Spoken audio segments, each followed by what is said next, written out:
You can't apologize.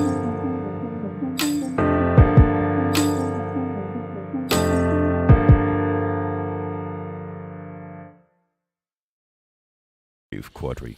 My name is Jimmy Disu. Good morning. You can watch the show on Facebook and on YouTube. Nigeria Info 99.3 is how you can watch on Facebook and on YouTube. Let's start this morning. Page 8 of the Vanguard newspaper. Natasha Akpoti-Uduaghan storms Senate office, resumes duties. All right. So we got some, we moved it forward in the Natasha case yesterday. Her office was unsealed. And she was granted access into the NAS premises. Though she arrived, I saw the video, she arrived with quite a crowd. But she and some of her faithful were allowed to enter and the rest were kept out. And there is every indication that she would resume on October 7. And it is said that a source has told the Vanguard that she will be asked to apologize on the floor of the Senate.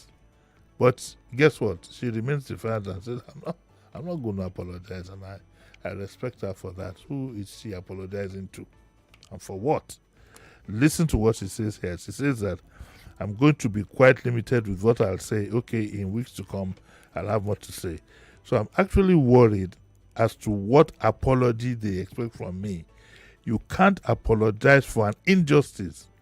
And may I remind the good people of Nigeria that the document that led to my illegal suspension, which is a recommendation Senator Maxwell read, was actually written by the office of the Senate President.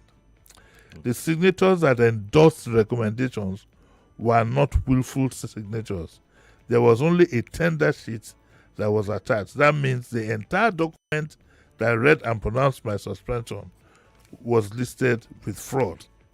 This is just one illegality upon the other, and I think in Nigeria we should respect such things.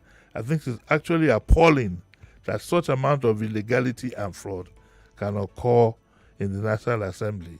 And then she concludes, so if they are expecting me to apologize, I'm sorry, I don't have these words, and if that is the condition for opening this office, then I think we have a long dance to make. Thank you. Akpabio is not more of a senator than I am.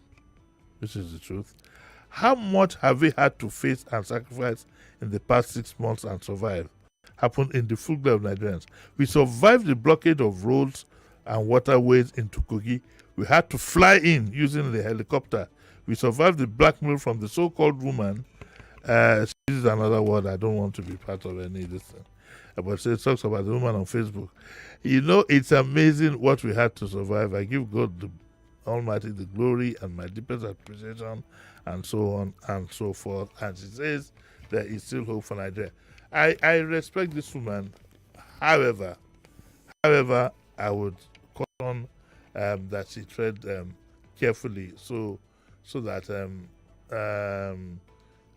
she is not, one, misunderstood, and secondly, she also has to think about denying her people the representation.